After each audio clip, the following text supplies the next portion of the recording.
Hola amigos. ¿Estamos en el precipicio, tanto alimentario como militar?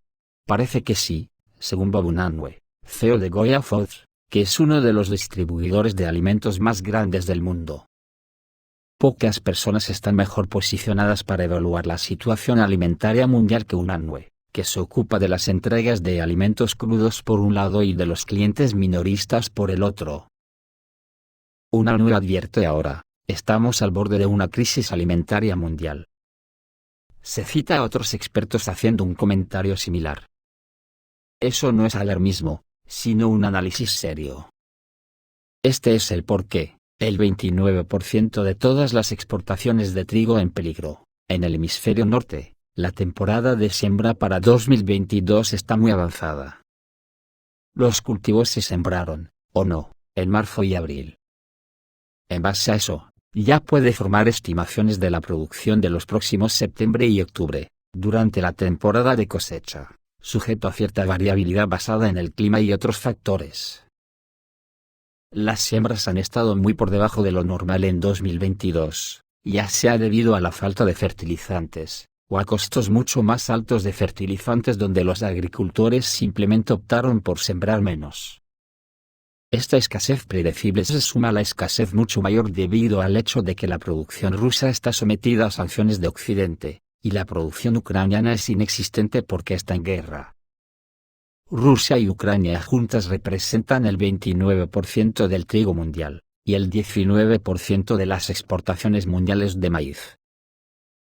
Rusia y Ucrania juntos producen el 29% de todas las exportaciones de trigo en el mundo. Eso no significa que cultiven el 29% del trigo del mundo.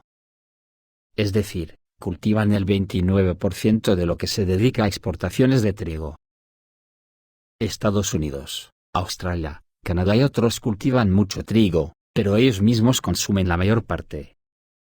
Exportan relativamente poco. Es importante destacar que no se lo comen simplemente. Se lo dan de comer a sus animales de granja.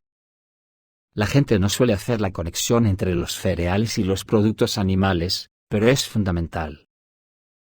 Muchos países obtienen entre el 70% y el 100% de sus cereales de Rusia, Ucrania o de ambos. Líbano obtiene el 100%. Egipto supera el 70%.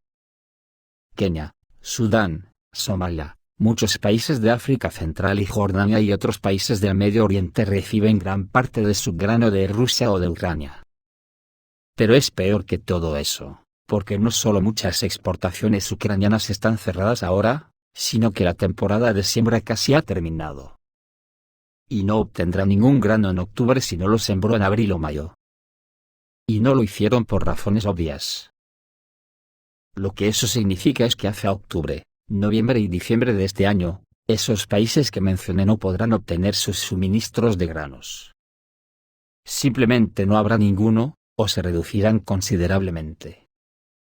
La población combinada de los países que obtienen entre el 70% y el 100% de sus importaciones de Rusia o Ucrania es de 700 millones de personas. Eso es el 10% de la población mundial. Así que estamos viendo una hambruna masiva. Estamos ante una crisis humanitaria de proporciones sin precedentes, probablemente la peor desde la peste negra del siglo XIV. Eso se avecina, incluso si la mayoría de la gente no puede verlo venir o comprender completamente las profundidades de la crisis que se avecina. En resumen, ahora sabemos lo suficiente, como para predecir precios mucho más altos, estantes vacíos y, en algunos casos, hambrunas masivas en el cuarto trimestre de este año y más allá. Digo yo que esto no es ninguna broma. Si os acordáis de la famosa primavera árabe de 2010, quien la planificó utilizó la escasez alimentaria como catalizador. Ahora, muchos países más pobres en el Medio Oriente y África enfrentan una crisis mucho mayor a medida que el impacto de la escasez se manifiesta a finales de este año y hasta el próximo. ¿Veremos aún más malestar social que en 2011? Es muy posible, y podría ser incluso más desestabilizador que la primavera árabe.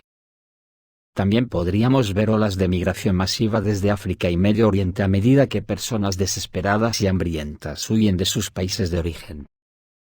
Tengo la impresión que la misma mano negra que provocó aquella primavera, está provocando esta, y las sanciones comerciales a Rusia que se imponen desde 2014, serán el catalizador.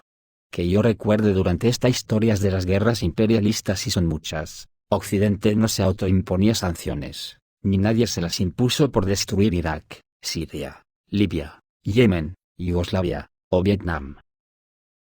Hoy tenemos la guerra entre la OTAN y Rusia comenzada, y contesta la pregunta del principio, si estamos en el precipicio. Hoy mismo el teniente general Zdanov, de la Federación Rusa, ha dicho que la OTAN está peligrosamente cerca de las líneas rojas de Rusia. El acercamiento de Occidente a las líneas rojas de la Federación Rusa ya empieza a notarse a simple vista, y el nombramiento de un nuevo comandante de las fuerzas conjuntas de la OTAN en Europa, Christopher Caboli, es una señal alarmante. Así lo anunció el teniente general Zdanov. La OTAN está peligrosamente cerca de las líneas rojas de Rusia. Señala que la alianza se ha negado a cumplir con las disposiciones del Acta Fundacional OTAN Rusia de 1997. El presidente del Comité de la OTAN, Rob Bauer, dijo que la política militar de la Organización del Tratado del Atlántico Norte debe aumentar drásticamente para contener a Rusia. Pues así las cosas, ya que antes ha aludido a la peste negra del siglo XIV. Ahora en el siglo XXI, parece que se está formando una tormenta perfecta. Tenemos el COVID-19, ahora parece que empieza a aflorar la viruela del mono, y la OTAN en guerra contra Rusia. Parece que la mano negra no para, y trabaja a destajo, y se conocen cosas preocupantes. Ayer en Viena, según los datos aportados por el enviado ruso a la Organización para la Seguridad y la Cooperación en Europa, una red de biolaboratorios que operaba bajo los auspicios del Pentágono cubría varias ciudades ucranianas. Se han descubierto nuevas pruebas en Ucrania que indican que se produjeron en el país elementos para armas biológicas en violación de una convención correspondiente, dijo el viernes el enviado de Rusia a la Organización para la Seguridad y la Cooperación en Europa, Alexander Lukashevich. La operación especial en Ucrania ha descubierto pruebas fácticas que muestran que los componentes de las armas biológicas se han producido durante muchos años cerca de la frontera rusa en violación de la Convención sobre Armas Biológicas y Toxínicas. Dijo el representante permanente de Rusia ante la Organización para la Seguridad y la Cooperación en Europa, Alexander Lukashevich, en un comunicado. La red incluía más de 30 instalaciones, y Mariupol resultó ser su bastión donde se ubicaba un centro para la recolección y certificación de patógenos del cólera. Las cepas seleccionadas se enviaban primero a Kiev y luego a los Estados Unidos. Según datos del Ministerio de Defensa de Rusia, estas actividades se llevan a cabo desde 2014, dijo Lukashevich en un comunicado publicado por la Misión Permanente de Rusia ante la Organización para la Seguridad y la Cooperación en Europa. También se realizaron investigaciones en los laboratorios de Mariupol sobre agentes extremadamente peligrosos de tularemia y anthrax. Aquellos que organizaron los programas realizaron poca investigación en laboratorios, pero realizaron sus pruebas en personas, señaló el enviado ruso. Entonces, al menos, hay evidencia de que en los últimos años, Washington y Kiev no se han adherido a la convención, dijo el enviado ruso. Rusia ha estado preparando un paquete de documentos para que una investigación internacional sobre las actividades militares biológicas en Ucrania se abra lo antes posible. En cuanto a la guerra, hay que decir que el presidente francés, Emmanuel Macron, citando incidentes recientes en la región separatista de Transnistria en Moldavia, ve la posibilidad de que el conflicto de Ucrania se extienda a los países vecinos. Hablando en una conferencia de prensa con su homóloga moldava Maya Sandu. Durante las últimas semanas, Transnistria ha informado de numerosos ataques de drones cerca de su frontera con Ucrania. La autoproclamada república definió los misteriosos incidentes como actos de terror. Desde el punto de vista de Macron, estos incidentes muestran que no se puede descartar la propagación del conflicto a los países vecinos.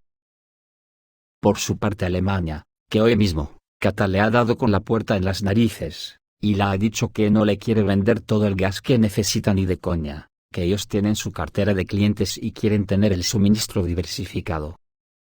Ahora resulta que Alemania dice que quiere tener su propia bomba atómica. En Alemania, otra vez hablando de la bomba atómica, seguramente para distraer el hambre y los problemas alimentarios que vienen. Dicen los alemanes que las bombas atómicas que tienen son de Estados Unidos, y para tirárselas a alguien necesita que Estados Unidos también apriete el botón rojo a la vez. O sea, que es como si Alemania no tendría bombas para sus amenazas personales. Es curioso, pero otra vez me acuerdo de las pompas de jabón que son la Unión Europea y la OTAN. Los lectores de la revista alemana Focus comentaron las discusiones de la revista sobre la posible creación de una bomba atómica por parte de Berlín.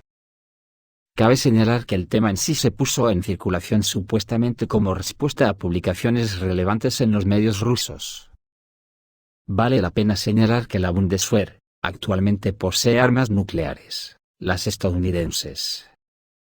Se almacena en el territorio de Alemania en forma de bombas B-61 y funciona según el principio de una doble clave. Y para añadir un poco de vientos fuertes que conformen la tormenta perfecta antes aludida, resulta que decenas de millones de estadounidenses podrían verse arrojados a un verano infernal. Ya que una mega sequía, olas de calor y una generación de energía reducida podrían desencadenar apagones de electricidad continuos y generalizados. Desde los Grandes Lagos hasta la costa oeste, según Bloomberg, citando un nuevo informe de North American Electric Reliability Corporation, un organismo regulador que gestiona la estabilidad de la red. Este organismo advirtió que los suministros de energía en el oeste de Estados Unidos podrían verse afectados este verano, ya que una sequía histórica reduce la generación de energía hidroeléctrica debido a la caída de los niveles de los embalses. Y lo que se espera sea un verano inusualmente caluroso, combinando el telón de fondo del clima infernal, con las redes que desmantelan las plantas de energía de combustibles fósiles. Para combatir el cambio climático y su incapacidad para generar nueva generación de energía verde, como la solar, la eólica y las baterías, a tiempo. Es una tormenta perfecta con déficits, que pueden obligar a las compañías eléctricas a realizar apagones continuos con fines de estabilidad. Y si esto pasa en el imperio, sumado a la falta de alimentos para bebés, y el desabastecimiento generalizado que los técnicos prevén, pues como que la pregunta del principio queda contestada. Si estamos en el precipicio. Porque con la fijación del mundo occidental contra Rusia, el que nos caigamos por él, tiene muchos visos de realidad. Esto es todo, amigos, reciban un saludo.